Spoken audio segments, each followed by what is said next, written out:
এই অন্ধকার মরুভূমিতে আমি এসি ফ্রিজ ছাড়া থাকি, তো অনেকেই বলতেছেন যে ভাই আপনি যদি এখানে এসি কারেন্ট না থাকে তাহলে আপনি মোবাইল চার্জ দেন কিভাবে। তো আজকের ভিডিওতে আমি দেখাবো মোবাইল চার্জ দিয়ে কিভাবে। আমি মোবাইল চার্জ দেওয়ার জন্য হচ্ছে গিয়ে আমার এই যে রুম থেকে খেমা থেকে হচ্ছে গিয়ে 3-4 কিলোমিটার দূরে যাইতেছি, ওই জায়গায় গিয়ে হচ্ছে গিয়ে মোবাইল চার্জ দিয়ে আনবো আর আপনাদেরকে হচ্ছে গিয়ে সেটাই দেখাবো। আমি আমার মাজরা থেকে হচ্ছে গিয়ে হাইটা ওই মাজরায় যাইতে হইব, যাইতে প্রায় 1 ঘন্টার খানিক মতো লাগবো। তো পুরো রাস্তায় হচ্ছে হাইটা যাইতে হইব। আজকে একটু গরম, আমি একটু তাড়াতাড়ি বের হয়ে গেছি, কারণ হচ্ছে গিয়ে একটু তাড়াতাড়ি গেলে মোবাইল চার্জ দিয়ে আবার একটু তাড়াতাড়ি আসতে পারবো। যদি তাড়াতাড়ি না আসি পরবর্তীতে বেশি রাত হয়ে গেলে আবার সমস্যা, বুঝছেন। একবার হয়েছে কি, আমি গেছিলাম এক জায়গায় মোবাইল চার্জ দিতে রাত্রে, পরে রাত্রে আর আসতে পারি না, রাস্তা ভুলে গেছি গা, বুঝছেন। অনেক রাত হয়ে গেলে তখন অন্ধকার রাত ছিল, এই জন্য হচ্ছে গিয়া যে রাস্তা ভুলে গেছি। এই জন্য আজকে আসলে তাড়াতাড়ি যাই, সবসময় যাই। মেশিন যখন আমার এখানে বন্ধ থাকে তখন হচ্ছে গিয়ে যে দূরে যায় সবসময় চার্জ দিয়ে আনতে হয়, মোবাইল দূরের থেকে চার্জ দিয়ে আনি।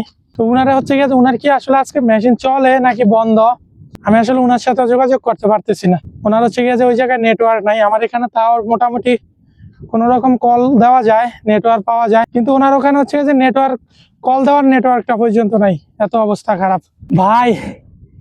হাঁটতে হাঁটতে অনেক হয়রান হয়ে গেছে, বুঝছেন। এই যে পিছনে দেখতেছেন একটা গাছ আছে, এই জায়গায় একটু ছায়া আছে, এখানে বসে হচ্ছে গিয়ে একটু রেস্ট নিতেছি। মরুভূমিতে এই গাছগুলো আসলে অনেক বছর বেড়ে আছে, এই একটা গাছের বয়স প্রায় 15-20 বছর, আরো বেশি হইতে পারে, আমি জানি না। আমি আজকে 6 বছর ধরে এগুলো এইভাবেই দেখতেছি। এগুলো আসলে পানি কিভাবে আমি জানি না, আল্লাহ এগুলাকে বাঁচিয়ে রাখছে। হাজার হাজার এরকম গাছ আছে।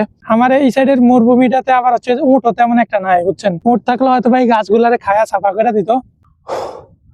গরমের ভিতরে গাছের নিচে ছায়া নিতেছি, রেস্ট করে হাইটা যাইতেছি। ওকে, উইটটা যাইতেছি, হাঁটতে হইব, কারণ তাড়াতাড়ি যাইতে হইব, রাত হয়ে গেলে আবার সমস্যা পড়ে যাবো। এই যে দেখেন উনার মাজরা আইসা পড়ছি। মাজরার চারিদিক দিয়ে হচ্ছে যে এরকম বালু দিয়ে হচ্ছে বেড়া দিয়ে রাখছে, ঠিক আছে, যাতে অন্য কোনো গাড়ি গুড়ি না ঢুকতে পারে ভিতরে। এই যে দেখেন উনার মাজরা আইসা পড়ছি। আর এইটা কি করতে পারবেন কেউ? এটা কি দেখা যায়? এই যে একটা দেখা যায়, আর একটা হচ্ছে গিয়ে কাঠ দেখা যায়। এটা হচ্ছে গিয়ে যে আমি যে দিক থেকে আসি একদম সোজা, আমি যখন আমার মাজরায় ব্যাক করবো রাত্রে, উনিও আমার মাজরায় যায়। উনার মেশিন যখন বন্ধ থাকে আমার ওখানে যায় মোবাইল চার্জ দিতে। আমার যখন মোবাইল চার্জ দরকার আমি তখন উনার কাছে আসি। এরা সোজা একদম, এটা যে সোজা আছে এই সোজা হাঁটা ধরি। এই সোজা হাঁটা ধরলে হচ্ছে কি ইয়ে থাকবো, রাস্তা বুঝলা যাবো না, বুঝছেন। এই আর কি, যে উনারা হচ্ছে যে ঘাস মাজরাতে হাঁটতেছি, ঘাস দিয়ে একটু হাঁটা কষ্ট। হ্যাঁ ভাই, এত কষ্ট করে উনার এই যে রুমে আসলাম, উনার তারপরে হচ্ছে যে এটা দেখেন উনার মেশিন সব বন্ধ, উনিও নাই রুমের ভিতরে। আল্লাহু আকবার। এত কষ্ট করে আইসা আমার মনে হয় যে কষ্টটা বিফলে যাইবো। উনার আসলে এই জায়গায় নেটওয়ার্ক নাই, বুঝছেন। নেটওয়ার্ক নাই, এই জন্য হচ্ছে যে কল দিয়ে আসতে পারি না আগে। ওই যে খালি তাবু পড়ে রয়েছে, কেউ নাই। এই যে দেখেন তাবু একদম পুরো ফাঁকা, ঠিক আছে, নাই দেখেন।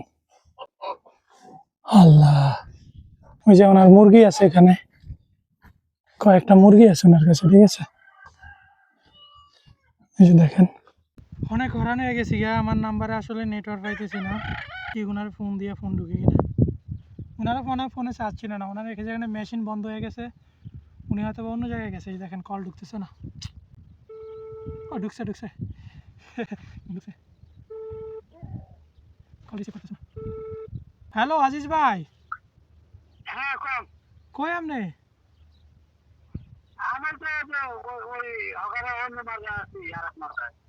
কি জন্য গেছেন অন্য মাজরায়? দূরে বেশি, আমি আপনার মাজরায় আইছিলাম।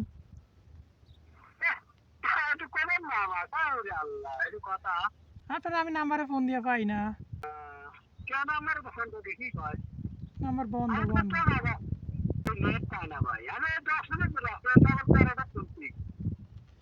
আচ্ছা ওকে, তাহলে যাই গা। হ্যাঁ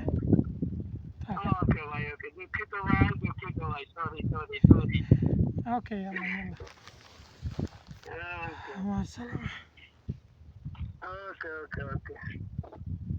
আসলাম মোবাইল চার্জ দিতে, ওনারা আইসা পাই না। আরে আল্লাহ, কপাল।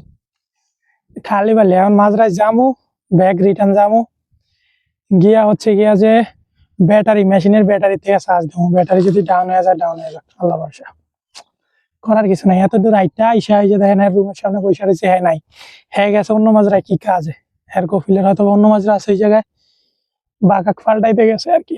ইয়াল্লা।